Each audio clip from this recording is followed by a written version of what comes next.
This video's purpose is to show you how you can create or modify quizzes or tests or exams or any other type of assessment piece that you have in your course. In the grade 8 science course, there are a couple buttons. It looks like the developer has unit quizzes and unit exams. So if we just head down here, you can see the icon for the quizzes is a check mark, red check mark over top. And exams are the exact same thing because they are the same thing. It depends on how big you want to make it or what you want to call it. For this example, for grade 8, the quizzes are smaller pieces. It looks like parts of a microscope quiz. It's something that's very specific and small. The exams are unit exams, so the developer has put those into something that is a bigger assessment collection tool. So if we would like to, let's create our very own quiz. I'm going to turn my editing on. And at the bottom of the quiz section, there it is, I want to add an activity or resource. And right here, I want to add in a quiz. And there's an explanation of what it can do. Add. Now we've done something like this before, so if we put in the title, sample quiz, again we don't need to put a description in, but if you'd like to put one in or have it display on the page, go ahead.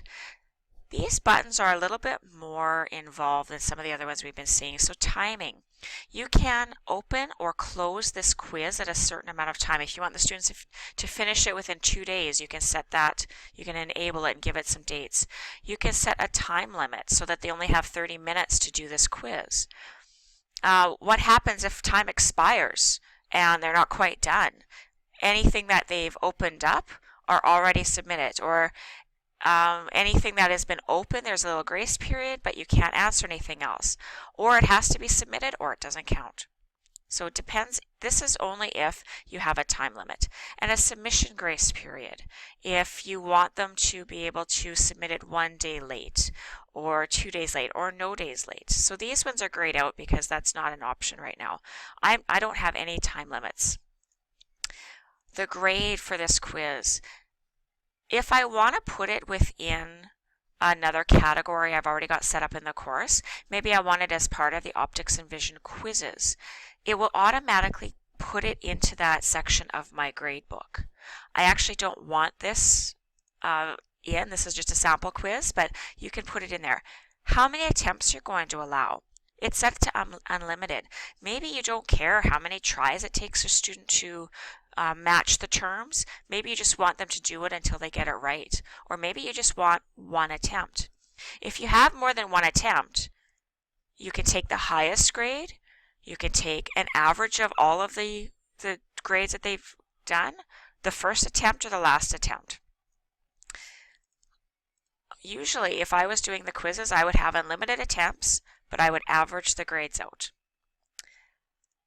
The layout of the question page. The question order as shown on the edit screen, you could have the questions show up in a specific order if it matters to you that this question follows this question follows this question, or you could shuffle them around so every time they take a new quiz, they try it again, the questions get moved around on them. Do you want a new page for every question, or do you want to have 5 questions on a page? And the navigation method, this is something that I just leave it as free unless you want sequential. Again, this kind of goes with the question order. Do you want them to have to answer question 5 after question 4? Shuffle within questions means the answers. If you have a multiple choice question, for example, yes, the answers are going to shuffle again. Every time they open up the same multiple choice questions, the answers will be in a different order. This kind of cuts down on students taking the same exam more than once and writing the answers down in order and then just going through and putting those same answers in. How questions behave. You can have immediate feedback. Every question, if it's a true false or something that Moodle can score automatically, every question can have feedback that pops up right away. Or you can have deferred feedback that they don't get the feedback until after the entire exam has been submitted. Or all of these are different ways, different types of how questions behave. Review options. Okay, I usually leave this the way it is.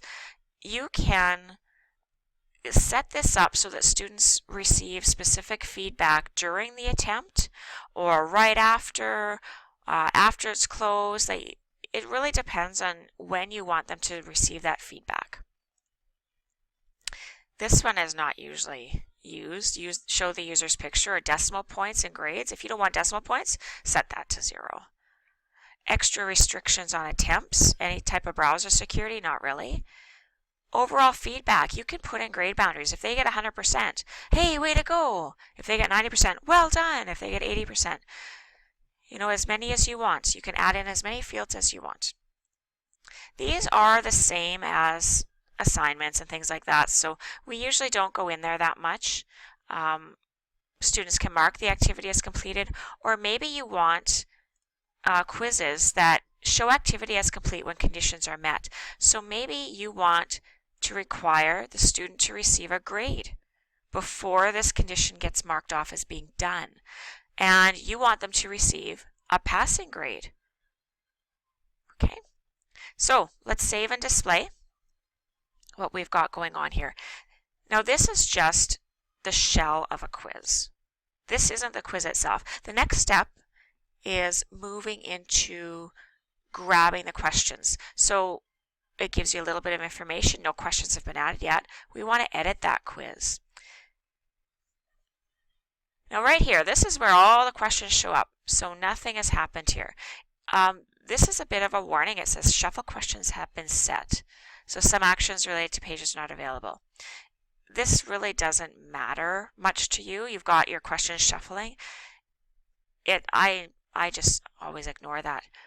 Now here, I want to add a random question that just takes any question at all from the category I will select. I can put in a brand new question if I want to type something in right now. But what I'm going to do is I'm going to choose one from the question bank that we had set up. Now here are all of the categories that are in Science 8. So we've got Unit 1, we've got 4 topics, and within the 4 topics are 20 questions, 15 questions, 11 questions, 2 questions. Unit 2 has topics. So this is already set up, so I kind of know where I want, but for this I'm using some sample questions. So it shows you all of the sample questions, gives you a little bit of a heading right here, and if you decide that, oh, this is an essay question, yeah, I want that one, and I want this multiple choice, and there's a short answer. You know what? I want them all. It will add whichever ones you select into the quiz. And over here it tells you what it's worth. If you decide that you want total marks is 7 marks right now, it's a maximum grade of 10. Maybe you want the maximum grade to be 15 for whatever reason. There we are. And I've decided I want to change what these are worth. I want this out of 7, and I want this out of 4.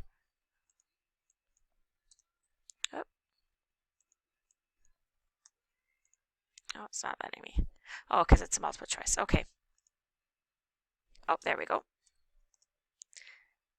And I see how this is going here. I personally like it when they're the same. It makes the math a lot easier in my head. So I would like to have this worth a little more. Okay, so now I've got my maximum grades 15. I have 15 marks right here. If I would like to, this could be it. This is how we can walk away from it. Let's have a preview. Let's go back to the sample quiz. And notice how this has changed. It doesn't say there are no questions added. It says preview the quiz now. So I'm going to start my attempt. Okay. When you're in a quiz or an exam, there's a block on the side. It shows all of the questions in here. Okay. So here is one where I'm typing stuff in. Here is one, it's a short answer, so I need to type in an answer. Here is one that is a multiple choice. Okay. The check button won't show up for students. That's there for you to check to make sure that it's showing up the way you want. Okay. At the bottom, I push the next button, and it says the answer saved, not complete, not complete. Uh-oh, what happened there? And notice how this one's grayed out. What happened with question 2? I'm going to go back and check on question 2. Okay, maybe I do have to check it. Oh, it says 0. Oh, I got that one wrong. And this one is there. It's all good. So I go to the next button. Incorrect, not complete. Let's say that, you know what, I'm fine with that. I'm okay with it. Submit all and finish. It says once you submit, you will no longer be able to change your answers for this attempt. It warns you. That's fine with me. I don't need to save. Now, as a student, this is something like what you'll see. It tells you with the short answer and the multiple choice, it gives you the feedback right away because the computer's marked it. This question, it won't be marked, not yet graded, because that involves the teacher to grade it for them.